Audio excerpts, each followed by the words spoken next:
Hello, everyone. Happy March. Yes, it is March. It's hard to believe. I'm coming to you today on Wednesday, March 2nd. Traditionally, in the church world, it's known as Ash Wednesday. And every year around this time, you may hear something about something called Lent. You may wonder what Fat Tuesday is all about and why people have black smudges on their foreheads in the middle of the week.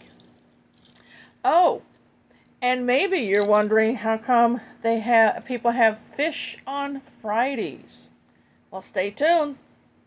I'll be giving you a quick tutorial on this season we call Lent.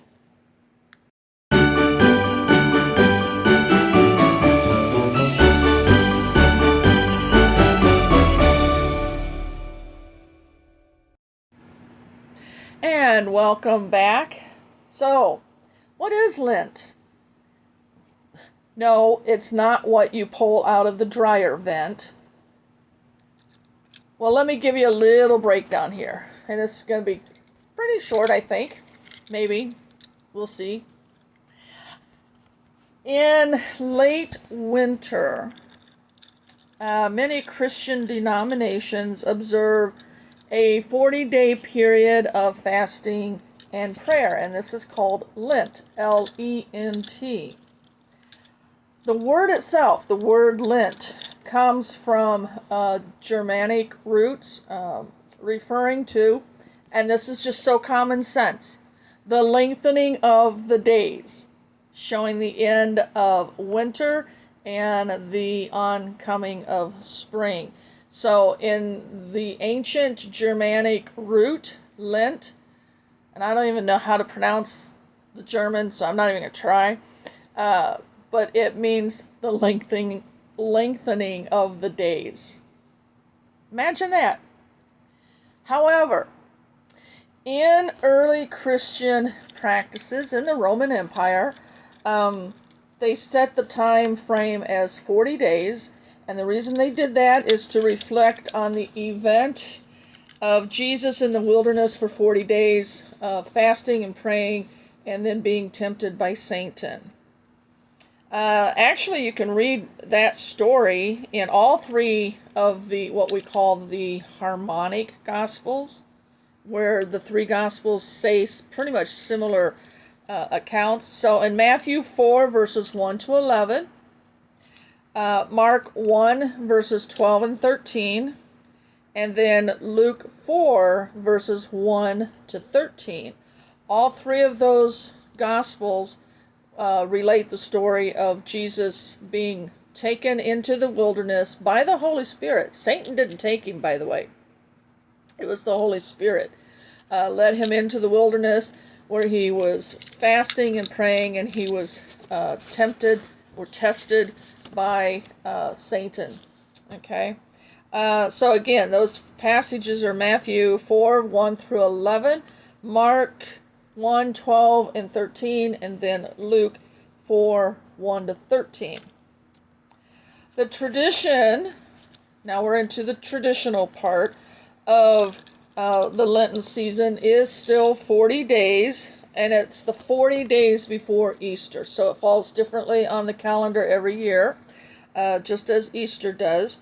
And the first week of Lent, which actually started yesterday, the 1st of March, involves two specific days. The first day, the Tuesday, is called Fat Tuesday, or in some traditions it's called Shrove, S-H-R-O-V-E, Shrove Tuesday. And then we have today, that I'm recording this, Ash Wednesday, and I'm going to explain those 2 days to you in just a moment. The final week in the season of Lent is what we call Holy Week within the church. It culminates with Good Friday and then Easter Sunday. We also call that Sunday Resurrection Sunday. By the 4th century A.D., the common practice for this season of Lent became weekly fasting on Wednesday, and Friday until mid-afternoon. Practice probably came about under Emperor Constantine. If you know anything about Roman history, you'll know that he was the emperor that declared Christianity as the state religion under Rome. Fat Tuesday. What is it? Why do we recognize Fat Tuesday? Tuesday of the first week of Lent is called Fat Tuesday, and it's because it is a time of preparation. It includes cleaning out your pantry of lard, fat, sugar, anything that could be considered an indulgence, like, I don't know, dill pickle potato chips or something like that. It's used, you take that out of your pantry. Anything that can be used in the food sense, especially of providing something pleasurable to eat. Now, if you think about it, if you know anything about Jewish feasts and festivals, that might sound really similar to what Jewish people go through right before Passover, which is a cleaning out, but they clean out what? They clean out the leaven.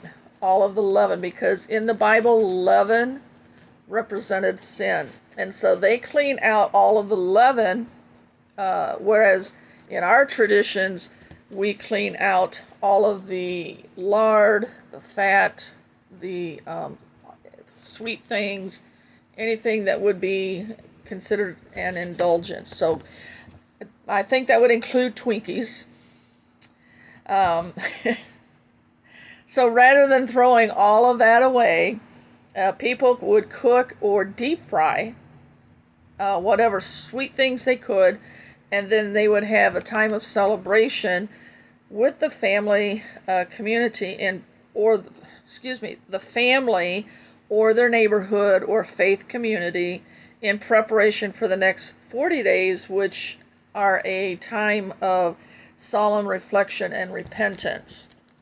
It also became a tradition to abstain from red meat, which way back in the tradition, it represented taking away or not eating anything from a warm-blooded animal, because that would be representing the blood of Christ, and so on and so forth with that. But became a tradition to abstain from red meat 1 day a week and substitute fish. Fish was very plentiful. It was very flavorful.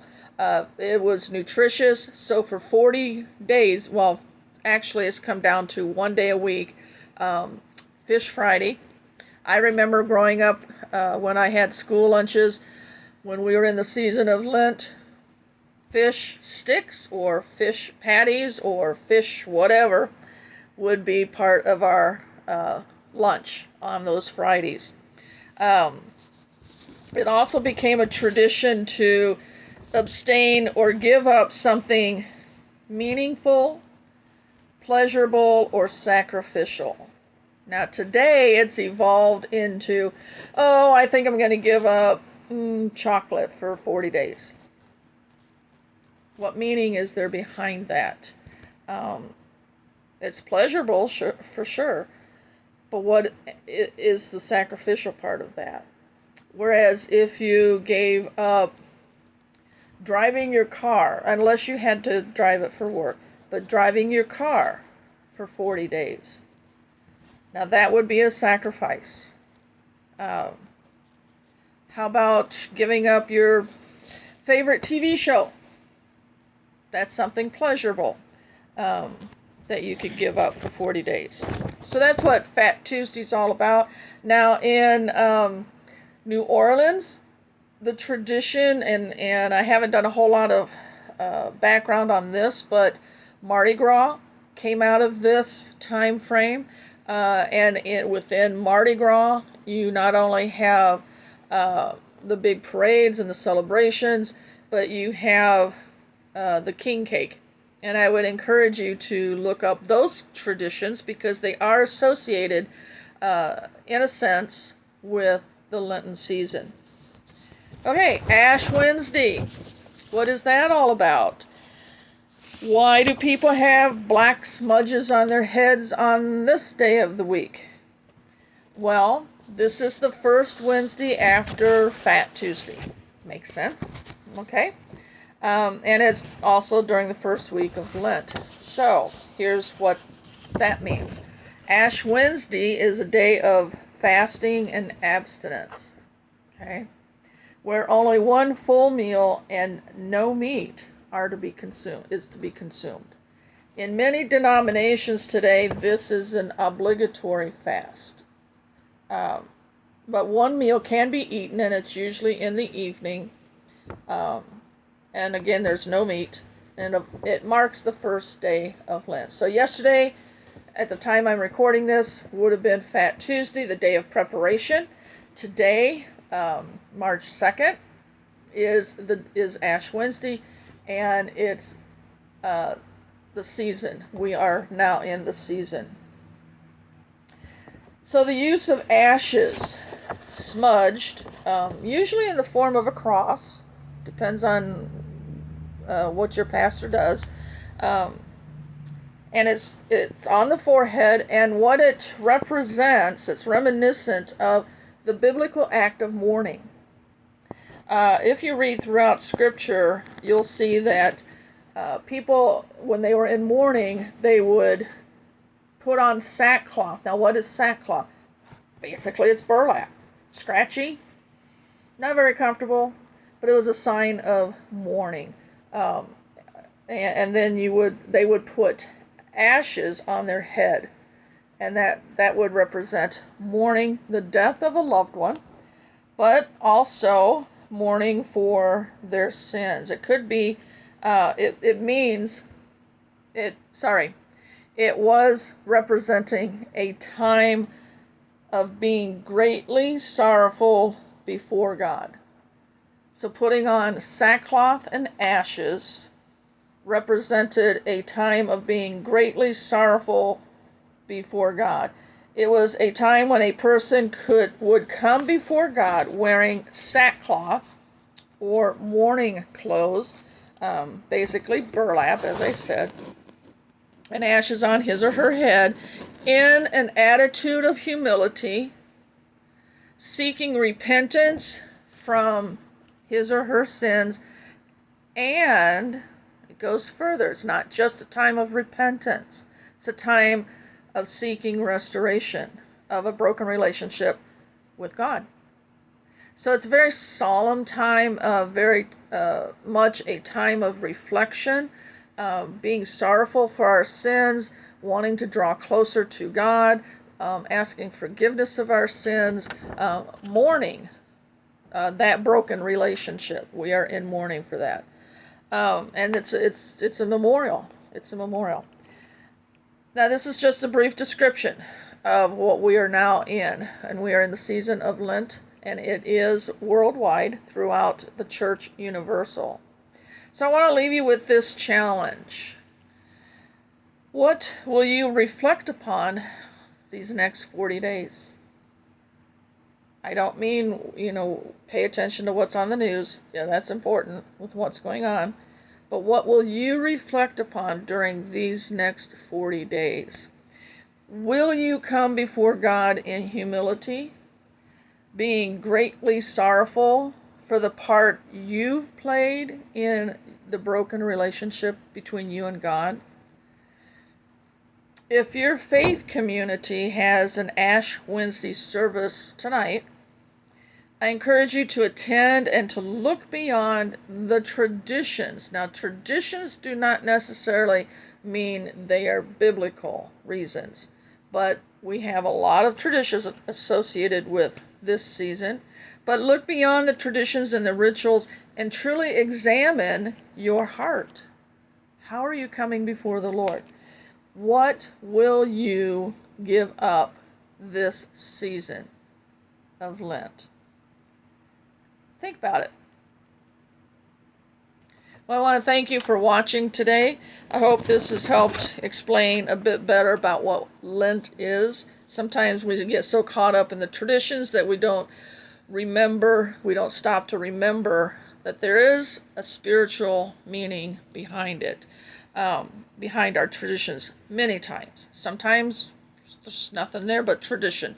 But we have a lot more traditions, and I just want to encourage you to look them up, and leave you to explore on your own. Please hit the like and the share. If you're watching on YouTube, hit the like, subscribe if you haven't already subscribed to this channel, and share. It helps me, and it encourages other people as well. Turn on the notification bell. I keep seeing that a lot, and it's probably time for me to start adding that to my little spiel here. So turn on the notification bell if you want to be notified when I post a new content video. So with that being said, thank you for watching. Have a great week, and God bless.